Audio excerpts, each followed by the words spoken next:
Hello, we start the next chapter 12.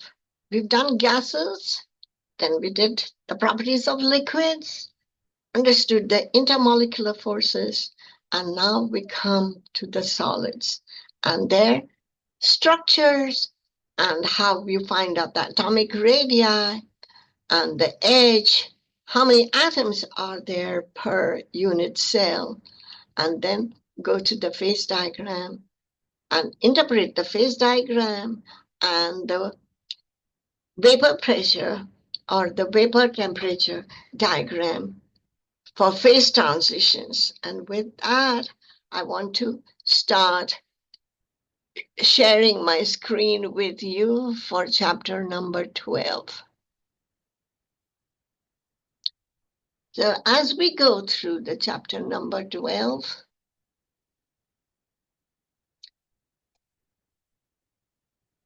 let me just start. What are we going to do? Chapter number 12 is solids. And we at first, when we look at the solid, we have to see understand the explanation of the unit cell, the crystal lattice, and the types of cells, unit cells that are there. And how do we accommodate and find out what is the coordination number or how many atoms can be accommodated in each of these particular structures that we get, the cells that we get. Knowing that we can have ionic solids and metallic solids. And using these ideas, then we go on further to define various aspects one by one under 4 different units. So let's start with the first unit and the simple. So we ask, what are solids and what do they consist of? They consist of a regular repeating pattern of atoms or molecules within the structure, a long-range order. For example, you can see the NaCl crystal structure shown here. At the corners and everywhere in between, the yellow balls indicate chlorine atoms, which are, of course, much bigger than the sodium atoms represented by this white balls. And so you can see there is a repetition of the structure over and over again, giving rise to a 3D structure. Crystalline solids are ordered and they have a repeating structure. The smallest repeating unit in a crystal is a unit cell. The unit cell is the smallest unit with all the symmetry of the entire crystal. And it is available in 3D stacking of the unit cell. And this is called as the crystal lattice. The crystal lattice, how do you construct it? To construct a crystal lattice, nature uses seven 3-dimensional unit cells, the simplest of which is the cubic unit. Under the cubic unit, you have 3 types of cells that are there. And because it is a cubic unit, we already know what a cube is. And therefore, it is easy to understand. The cell consists of equal length that meet at 90 degrees or right angles. So here is a picture or showing the assembly of a crystal lattice from cubic unit cells. So in a cubic, what are the parts that you need to remember? When you keep 2 cubes together, we find that each face is shared between 2 cubes. As you can see, on the top, you see 2 cubes which share the same face. How does the face look? And look at it at the bottom on the left, and you see the face matches each other, and so you get the face. Then we go to the edge. In order to get the edge of the cube, you have each edge is made up of 4 cubes, shown on the top as 4 cubes have one common edge that is there, and then individual edges and individual cubes are shown which come together to form the larger cube. And then each corner is part of 8 cubes. And so you can see how it is arranged in the large crystal in 3 dimensions, and the individual ones, how they come together, and you can count them and you see the 8 corners that form a part of a cube. So now you have 3 types of cubic unit cells. The first one is a primitive unit cell. It's a primitive, simple cubic cell. In this, because it is primitive, it will only have one atom. And where does the one atom come from? Simply, we assume that in a corner, for each corner in a cube, as we saw, we have 1/8 of an atom. And 1/8 times 8 corners gives you 1 atom. And we'll discuss this further. Body-centered has 2 atoms per unit cell, and face-centered has 4 atoms per unit cell. These numbers 1, 2, 4 are important to remember because it describes how you get the cubic cell form. The simple cubic atoms are at the corners of a simple cube, with each atom shared by 8 unit cells. So 8 corners of a cube multiplied by 1/8 atom per corner within a unit cell equals 1 net atom per unit cell of the primitive cubic unit cell. So it corresponds to 1 atom. So when you have a simple cube, a primitive simple cube, it can accommodate 1 atom. Next, how does the cube share its atoms? You can see in any cubic lattice, each corner particle is shared equally among 8 cubes. And so 1/8 of the particle is within a particular cube unit cell. And when you get them all together, you get 8. 1 atom corresponding to the 8 corners you can see. And if you count it, 1, 2, 3, 4, 5, 6, 7, 8, put them together, all the 4 blocks, and you get 1 atom. Next is the body-centered cube.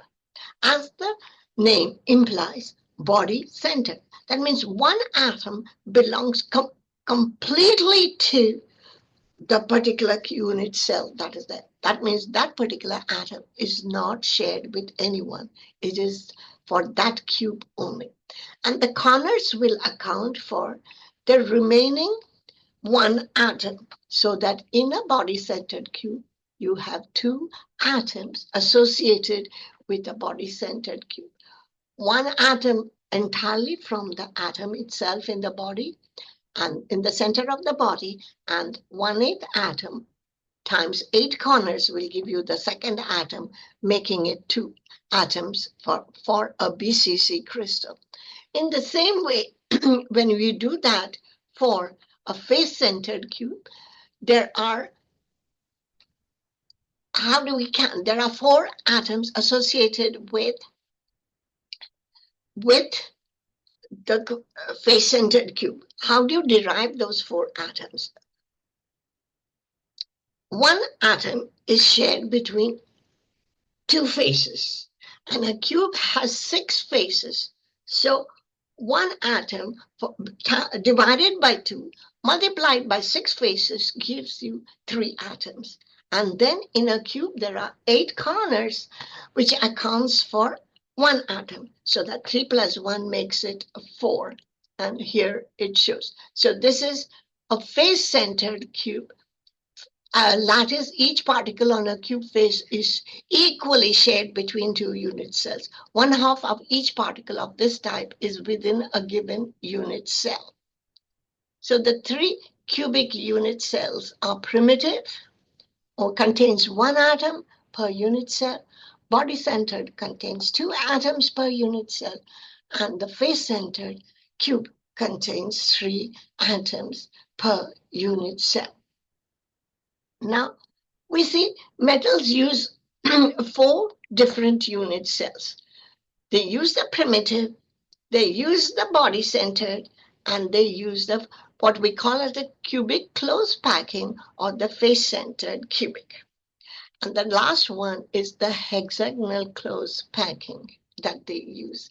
And you can see over here, in the primitive cell, only one element on the periodic table shows a primitive cell, and that element is polonium. Most of the other elements, as you can see by the blue shading, are body-centered or cubic closed packing structure, and the remaining are hexagonal closed packing structure. Now, in order to understand the packing, you have to literally see how oranges can be packed in a box.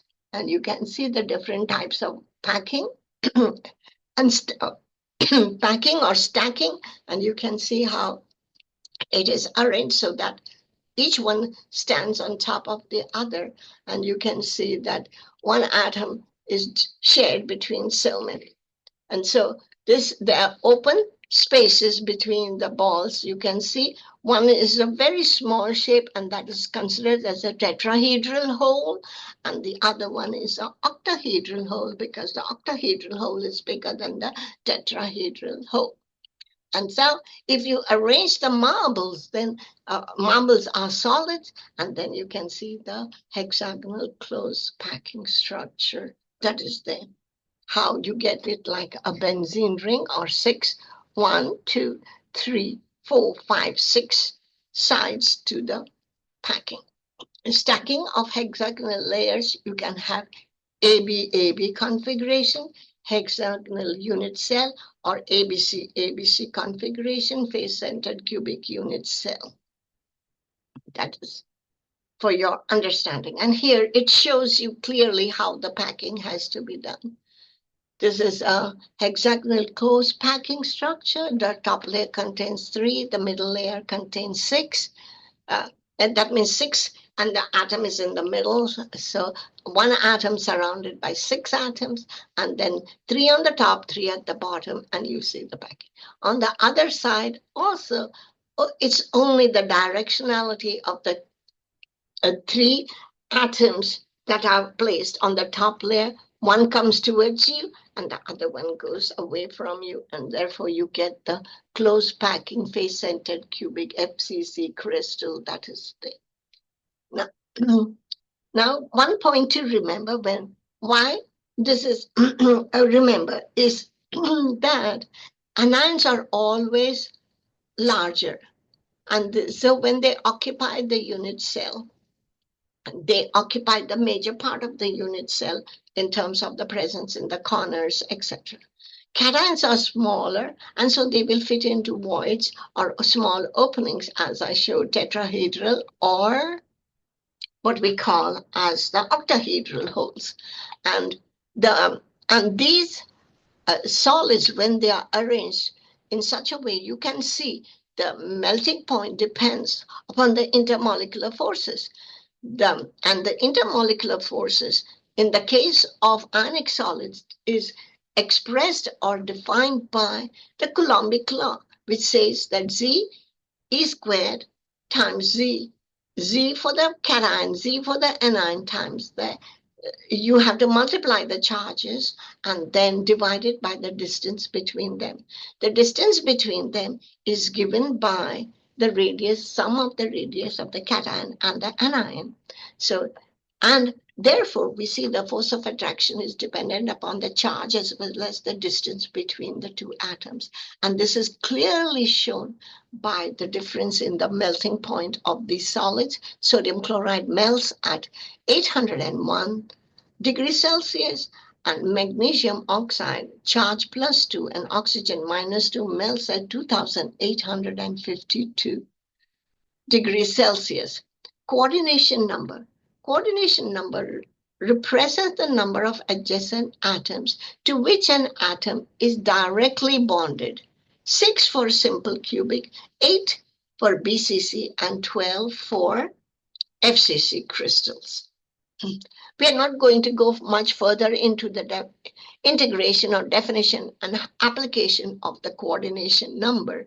At this point in time, when you come to the upper level classes, it would be much easier to understand. So now this is the structure of the crystal, sodium chloride crystal. And what type is it? So you can see that the corners are filled with chloride and the little ones are filled, the small balls of sodium. And so you can see how many are there. One chloride because of the corners, three atoms because of the 6 faces. And so you get 3 plus 1 is 4. And then in the face, you can see the sodium atoms, and there are also 4. So 4Na plus 4Cl minus, or 6Na plus 6Cl minus will form the charge. And so you get a simple NaCl chloride that you see. So NaCl, NaCl, and you can go on counting that. So more on NaCl. You can have chloride ions on the corner, or you can have Na ions on the corner. The cation to anion ratio in a unit cell is the same for the crystal. So 1:1 ratio. And with this, we finished the first part of our slide, our introduction to solids. And with that, I'm going to stop my share and end the meeting.